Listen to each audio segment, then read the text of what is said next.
शाम के ठीक 5 बजे हैं और 5 PM पर नए वीडियो के साथ हम हाजिर हैं। बिहार में अभी बोचहां उपचुनाव सुर्खियों में है। यहां से दिवंगत विधायक मुसाफिर पासवान के बेटे अमर पासवान को प्रचंड जीत मिली है। अमर पासवान के जीतते ही उनके बारे में गूगल पर सर्च कर लोग और भी जानकारियां जुटाने लगे।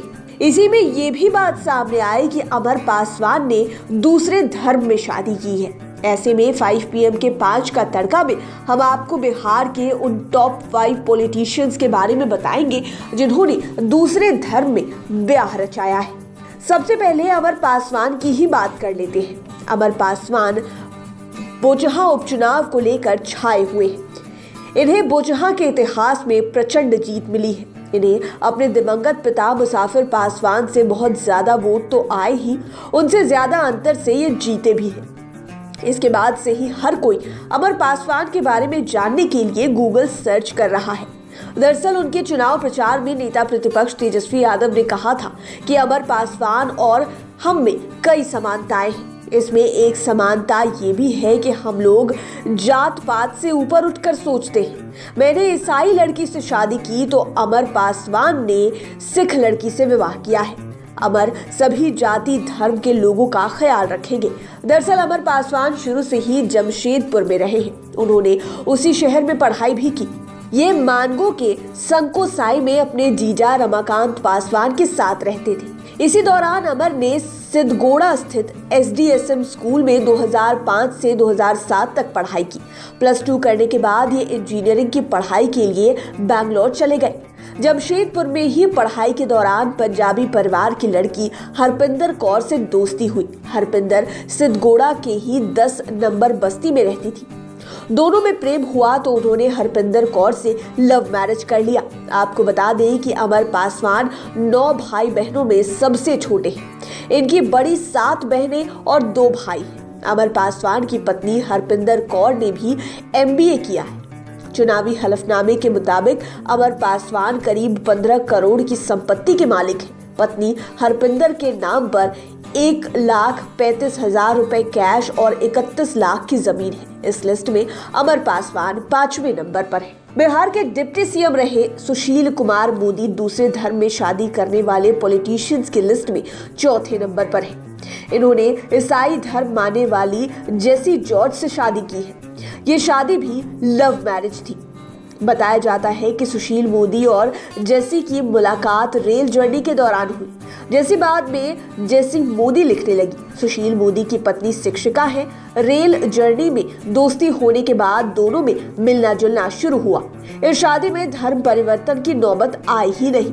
दोनों की शादी पहले स्पेशल मैरिज एक्ट से हुई, फिर आर्य समाज की विधि से। इसके लिए पटना के शाखा मैदान में काफी बड़ा मंच बना था। उसी मंच को विवाह मंडप का रूप दिया गया था। मंच के बैकग्राउंड में भारत माता का बड़ा सा फोटो लगा हुआ था। शादी में 2,500 मेहमान पहुंचे थे, लेकिन उनके लिए सिर्फ कोल्ड ड्रिंक और बर्फी की व्यवस्था की गई थी। खास बात कि सुशील मोदी की शादी में अटल बिहारी वाजपेयी से लेकर नानाजी देशमुख, गोविंदाचार्य, भाऊराव देवरस समेत RSS से जुड़े काफी लोग पहुंचे थे। अब बात करते हैं पप्पू यादव की। इस लिस्ट में 3रे नंबर पर है। पप्पू यादव ने भी दूसरे धर्म की लड़की से शादी की थी। इन्होंने सिख धर्म से ताल्लुक रखने वाली रंजीत रंजन के साथ लव मैरिज किया था। लेकिन पप्पू यादव की शादी अमर पासवान और सुशील मोदी की तरह आसानी से नहीं हुई थी। इनकी शादी में धर्म आड़े आ गया था। स्थिति को संभालने के लिए पप्पू यादव ने सिख धर्म अपनाने की भी तैयारी कर ली थी। पप्पू यादव की 2013 में एक किताब आई थी, द्रोहकाल का पथिक नामक यह किताब मूलतः पप्पू यादव की आत्मकथा है। इसमें इन्होंने अपने लव मैरिज की स्टोरी को डिटेल में लिखा है। पप्पू यादव ने लिखा है कि 1990-91 में रंजीत को मैंने पहली बार देखा था। उस समय रंजीत नेशनल और इंटरनेशनल लॉन टेनिस खेलती थी। लगभग 3 महीने बाद उन्हें इंटरनेशनल खेलने जाना था। तभी उनसे मेरी मुलाकात हुई। ये मुलाकात बस मेरी थी, उनकी मुझसे नहीं हुई थी। वह तो मेरे बारे में कुछ जानती ही नहीं थी। पंजाब यूनिवर्सिटी की स्टूडेंट थी। तब रंजीत रंजन पटना के मगध कॉलेज से पढ़कर गई थी। टेनिस इंटरनेशनल खेलने की बात आई तो वह पंजाब में ही प्रैक्टिस करने लगी। वहां से पटना खेलने आई थी। उनके पापा आर्मी के अधिकारी थे और रिटायर होने के बाद गुरुद्वारे के हेड हो गए। पप्पू यादव लगभग 3 साल तक रंजीत रंजन का पीछा करते रहे, लेकिन इन 3 सालों में ये एक दूसरे से कभी मिले ही नहीं। 2 साल तक रंजीत रंजन को पता भी नहीं था कि पप्पू यादव नाम का कोई लड़का उनका पीछा कर रहा है। जैसा कि लव एंड वॉर में सब कुछ जायज होता है, एक इंटर रिलीजन फैमिली, वह भी अमृतसर की फैमिली, तो परिस्थितियां बहुत अच्छी नहीं थी। जब पप्पू यादव को लगा कि अब बात नहीं बनेगी, तब उन्होंने कांग्रेस के नेता SS आलूवालिया साहब को पकड़ा। जैसे ही फैमिली वालों को पता चला, वे सब भड़क गए। पूरे पंजाब के सिख विरोध में हो गए थे। इसे देखते हुए फैमिली ने भी साफ कर दिया कि ये शादी नहीं हो सकती। पप्पू यादव कहते हैं कि लेकिन शादी तो मुझे हर हाल में रंजीत रंजन से ही करनी थी। इसमें SS आलूवालिया ने अहम रोल निभाया। रंजीत के सिख परिवार को मनाने में वे कामयाब हुए। रंजीत के पेरेंट्स तो राजी हो गए, लेकिन सभी परिजन तैयार नहीं हुए। पप्पू यादव कहते हैं कि बात बिगड़ते देख मैं तो रंजीत से शादी करने के लिए सिख बनने को तैयार हो गया था, लेकिन उनके परिवार के ही लोगों ने धर्म बदलने से मना कर दिया।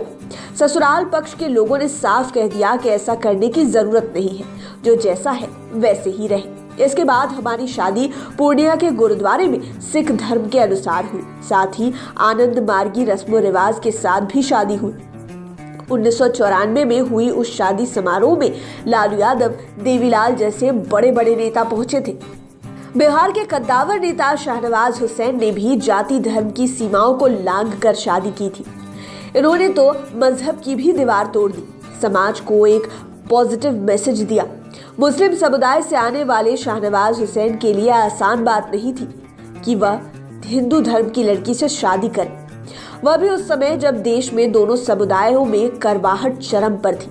दरअसल यह पूरा मामला 1992 के बाबरी विध्वंस और 1993 के मुंबई बम धमाकों के दौरान का है। उस समय दोनों समुदायों में कितना अधिक करवाहट था, यह किसी से छिपा नहीं। लेकिन इस दौर में शाहनवाज हुसैन और रेणु के बीच प्रेम प्रसंग चरम पर था। वे एक दूसरे के काफी नजदीक आ गए थे, लेकिन कब तक यह मामला प्रेम प्रसंग तक का ही रहता। तब 1994 में दोनों ने शादी रचाई। शाहनवाज हुसैन मीडिया से बात करते हुए एक बार कह रहे थे कि तब रेणु स्कूल में पढ़ाती थी। बस के सफर में हमारी दोस्ती हुई थी। रेणु जिस बस से स्कूल जाती थी, उसी से हम भी जाते थे। एक दिन बस में भीड़ थी, उन्हें सीट नहीं मिली तो हमने अपनी सीट छोड़ दी। संयोगवश दूसरे दिन भी यही वाकया हो गया। फिर तो हमारी दोस्ती हो गई। फिर यह दोस्ती लव स्टोरी में बदल गई। बकौल शाहनवाज, तब मंदिर आंदोलन का दौर था। मैं बीजेपी के युवा मोर्चा का पदाधिकारी था। मैं सुन्नी सैयद था और रेणु ब्राह्मण थी। उसका पूरा नाम रेणु शर्मा था। सबसे बड़ा सवाल था कि शादी कैसे हो। दोनों परिवार कतई राजी नहीं थे। पप्पू यादव की तरह ही शाहनवाज हुसैन की शादी को लेकर जाति बिरादरी के लोग काफी गुस्से में थे। 9 साल के प्रेम सफर को ऐसे कैसे जाने देते। आखिर एन केन प्रकारेण हम दोनों की शादी हो गई। रेणु ने शादी के बाद अपना नाम रेणु हुसैन कर लिया। अब तो शादी के 28 साल हो गए। ये इस लिस्ट में दूसरे नंबर पर है। और इस लिस्ट में पहले नंबर पर है तेजस्वी यादव। पिछले साल ही इनकी शादी हुई। इन्होंने भी दूसरे धर्म यानी कि ईसाई धर्म की लड़की से शादी की है। तेजस्वी तो चट मंगनी और पट ब्याह के अंदाज में 9 दिसंबर 2021 को परिणय सूत्र में बंध गए थे। ये शादी इतने गुपचुप तरीके से हुई कि इसके एक दिन पहले ही सबको पता चला। खुद तेजस्वी की बहन मीसा भारती ने शादी से एक दिन पहले इनकार कर दिया था, लेकिन सिंगापुर में बैठी तेजस्वी की बहन रोहिणी आचार्य ने इसका खुलासा सोशल मीडिया पर कर दिया। सबसे हैरत की बात ये थी कि जिस दिन तेजस्वी यादव अपनी गर्लफ्रेंड संग 7 फेरे लेने वाले थे, उस दिन तक बिहारी लोगों को पता नहीं था कि लड़की कौन है, उसका नाम क्या है। जात और धर्म को लेकर भी कई तरह की खबरें तैर रही थी। अफवाहों का बाजार गर्म था। कभी नाम को लेकर तो कभी दुल्हन की तस्वीर को लेकर भी लोग काफी कंफ्यूजन में थे। मीडिया में कहीं एलेक्सिस तो कहीं दुल्हन को सिमरन बताया जा रहा था। यह भी नहीं पता था कि क्या होने जा रहा है, शादी हो रही है या सगाई। आखिरकार 9 दिसंबर की शाम जब सोशल मीडिया पर सगाई को लेकर शादी की तस्वीर आने लगी, तब बहस पर विराम लगा। उसी दौरान पता चला कि तेजस्वी की पत्नी का नाम रेचल है। पटना पहुंचने के बाद तेजस्वी ने कहा कि पिता लालू यादव ने रेचल का नाम राजश्री यादव रख दिया है। बाद में तेजस्वी ने रेचल को मीडिया के सामने लाया। अब तो तेजस्वी संग राजश्री आरजेडी के पोस्टरों में भी नजर आने लगी है। यही वजह रही कि तेजस्वी अमर पासवान के चुनाव प्रचार में कहने लगे कि उनमें और अमर पासवान में समानताएं हैं। जाति धर्म के लोगों का ख्याल अमर पासवान रखेंगे। मैंने ईसाई से शादी की तो अमर ने सिख लड़की से विवाह किया है। उम्मीद है ये वीडियो आपको पसंद आया होगा। इसी तरह के वीडियोस के लिए हमारे चैनल को सब्सक्राइब करें। ये वीडियो फेसबुक पर देख रहे हैं तो पेज को लाइक करें। धन्यवाद।